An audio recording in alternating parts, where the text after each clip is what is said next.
Hi, this is Lulu Simon, and you're watching The Music Enthusiast. Hi, I'm Sarah from Music Enthusiast, and today I'm here with Lulu Simon. How are you? I'm good. How are you? So good. I'm so excited to be talking to you. It's currently 8 p.m., but this is like a great way to end my evening off chatting with you. So, how's your day been so far? It's been good. It's been very chill. I had a lot of things that I meant to do, and I did not do Which is a okay. So, single thing. I feel personally, I'm always doing things like either if it's for this, if it's for school, like I'm always on the go. So, when I finally get to get a feel to myself like, hey, I'm just gonna watch an episode and not feel like an episode of like Young Sheldon or something and not feel guilty. Like it's the best, honestly. Normally, like my days are pretty, I have like one thing that I have to do, Mhm. one like work thing, and I'm able to focus my energy on that. But these past couple of days have been really busy, which is a lot because normally I'm not busy. So I like don't know how to be busy. So when you finally get to the chill days, like what are your must do's? I sit in this chair that I'm in right now, and I play there's a game on my phone. It's called Bloku Doku. I've never heard of it. It's Is it kind of like Tetris. It's okay? like you're fitting blocks into each other. I love it.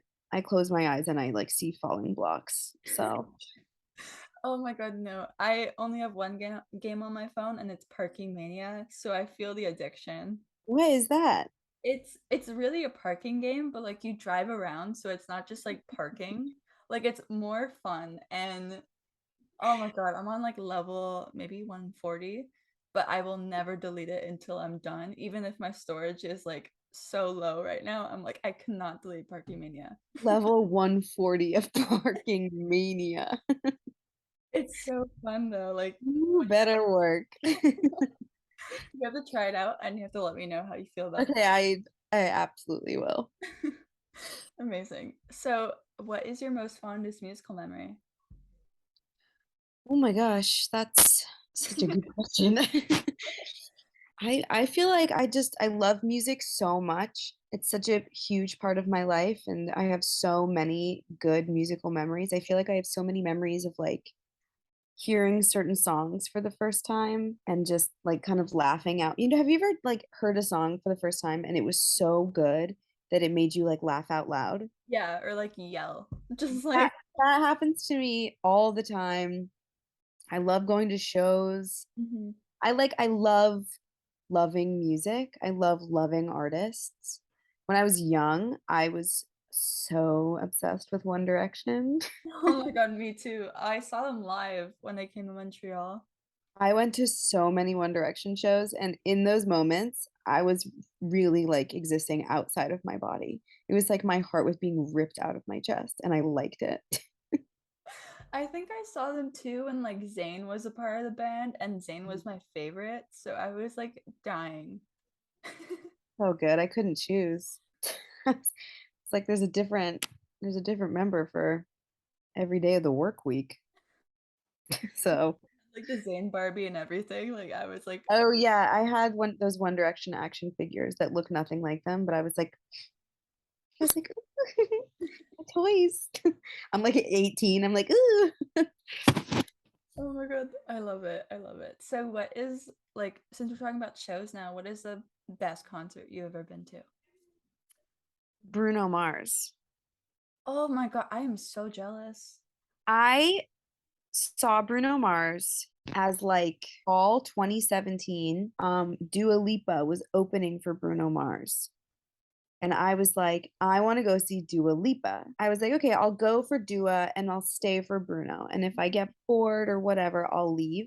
Okay. Had this time of my life seeing Miss Lipa. Bruno Mars came out, and something like feral in me like emerged from the depths. My jaw was on the floor. I have never seen someone move like that. He was like so light on his feet. I was like, oh my God, do I love you so much? Oh my God. Um, and then I think I saw him like three times after that, like the same tour. Best show I've ever seen.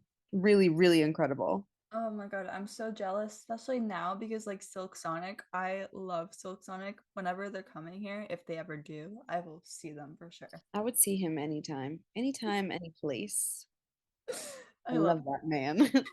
Yeah, you were obsessed with like Britney Spears when you were younger. You're a huge Charlie XCX stan. So obviously there's like femme power involved in your music inspiration. What is your favorite album made by a female? Oh my gosh. That's another really, really hard All the question. questions right now. It might be Folklore by Taylor Swift. Ooh. That album, that really did something for me. I mean, she was actually my first concert. I was like in grade two. No way. Yeah, it was for That's the sick. Speak Now tour. I was also in second grade for my first concert, which was Avril Lavigne. Oh my God.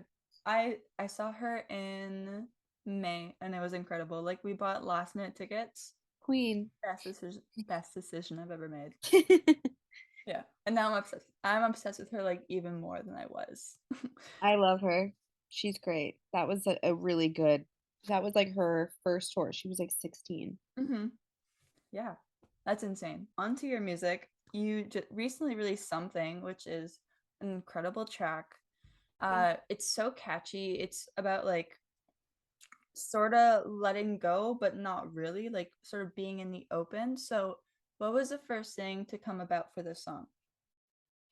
I actually wrote the first verse in 2019, and then I got kind of stumped and I wasn't sure where to take the song because I'm a pretty autobiographical writer, but I used to be very staunchly autobiographical. I felt like if I was writing anything, it had to be 100% true. It had to have happened. I'm kind of a homebody. I don't do a lot. So oftentimes there's not like a ton to go off of Yeah. if I want to be strictly autobiographical. So I wrote that song based off of true events, but it was more fictionalized than I had ever gone before. And so once I got through the first verse, I was like, I actually don't know where to go with this because it didn't happen. I'm not like following um like a series of events. hmm I'm sort of going based off of feelings and turning those feelings into events. So I got stumped and I left it alone for like 2 years. And then I finished it in April of 2021. I was going on a walk, I was going on a hot girl walk. And all of a sudden, an idea for the chorus came to me, and then an idea for the second verse came, and it all happened in my brain. I wasn't even like singing it aloud, and I rushed home and I went to the piano to see if it all fit together the way I thought or the way that I hoped it would.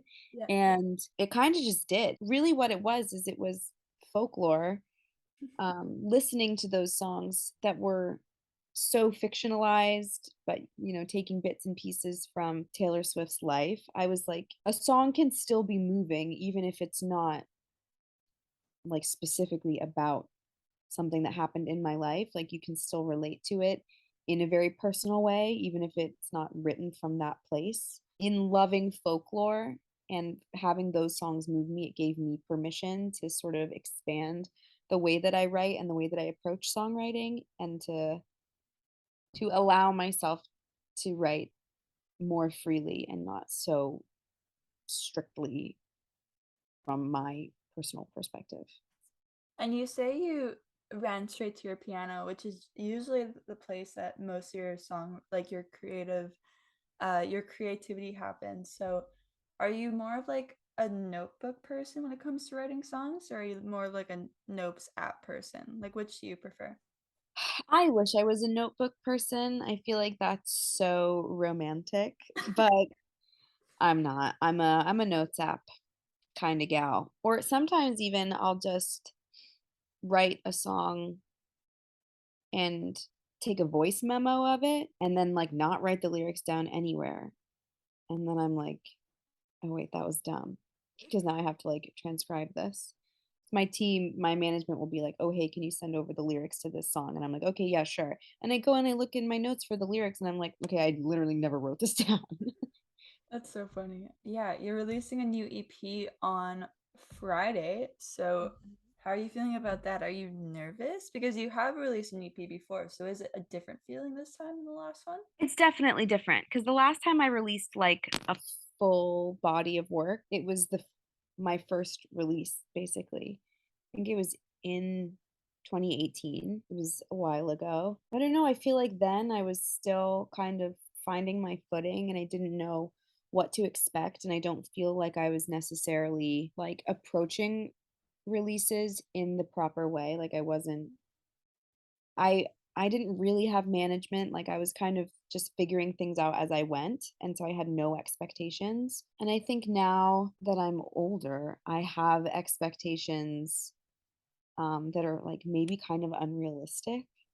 I feel like just I don't know, being, like, on the music scene and in the mix can be really discouraging sometimes, so I'm trying not to have too many expectations. I'm trying to just, you know, let the music come out and hope that it finds the people that it needs to find.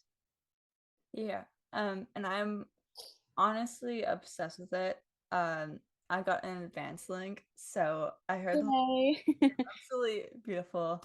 I'll try not to fangirl too much right now because I'm obsessed with it and it's not even released yet. It's horrible Thank for you. me. So what was the easiest track to make and what was the hardest track to make off of this record? Whether if it was like emotionally or just like there was like a certain idea that wasn't like sticking the way you thought it would. I think honestly the hardest track to write was All In, Okay. which is the big poppy track. I went into that session with my producer Alex Costi and his partner and writing partner Eden Neville. I was like, I want to write a big fun pop song that's like just about partying. Like I've been so serious and so sad, and I want to write a song that is for fun. And my inspiration was the song "I Don't Want It at All" by Kim Petras. Oh my God, I love Kim I Petras. w- I was like, I just want a song that is for slaying and serving. Yes. But I had never written a song like that. And so I was like, oh, this is gonna be easy because I love Kim Petras, I love Carly Rae Jepsen, I love Charlie XCX. Like these are my girls.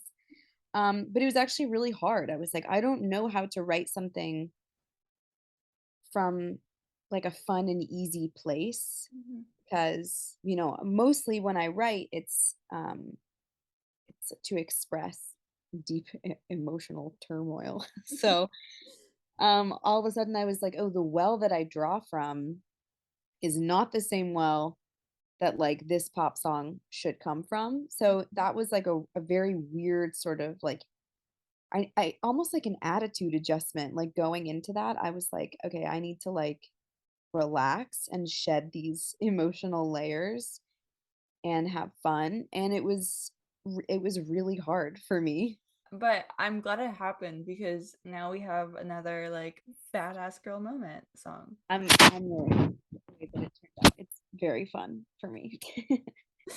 And I could just imagine the song live. I feel like it'd be such like a party. It'd be so fun. I actually just filmed a music video for it 2 days ago. Ooh. So Like how has it turned out so far? Did you enjoy it? it was really fun, except for my eye was irritated and it was just crying the whole day. And like literally between every single take, I had like cried all of my makeup off. And I was like, sorry, give me one Oh, second. not fun. It was stressful. I was like, someone has my voodoo doll and they're messing with me, but you cannot bring the vibes down. I'm gonna be wearing sunglasses. You can't even tell that my his eye is mangled. That's absolutely the worst, especially me because I wear contacts. So if ever like whenever I wear eyeshadow especially, it's like I know what I'm gonna cause myself later in the day, but it's worth it. It's fine. It's worth it for the serve. Exactly. So I have a little fun question for you. So if you could describe your music as an animal, which animal would it be and why? I feel like maybe a cat Okay. because they're like nice and sweet sometimes, and then other times they're like upset, and you're like, why are you upset? Like, come sit with me. So I feel like cats are very like finicky like that, and I feel like that's kind of how my music is. It's like fun, but it's also sad and distant. I feel like that represents it perfectly. I'm not gonna argue with that. Okay, cool, good. And my last question for you is who are your favorite artists right now? I love Carly Rae Jepsen. Hmm. She's my queen of queens. I love Kim Petras. I love this girl Chapel Roan. Okay. She's amazing. I hope that she gets everything her little heart desires. She's incredible. You should look her up. You would love her. I will for sure. I'm overwhelmed all of a sudden. Like whenever I ask some artists, some of them turn it back on me and then my mind just goes blank. So I totally get that. It's like being in an interview. It's like, okay, you're going to ask me a question, and then you ask me a question, and then it's like my brain is buffering. It's like, "Grr." Oh my god, that's hilarious. Well, it was so great talking to you. You too. I'm now a huge fan of your music, and yeah, it Thank you was so so great to meet much. you. And I can't wait You for this EP too. to release. Slay.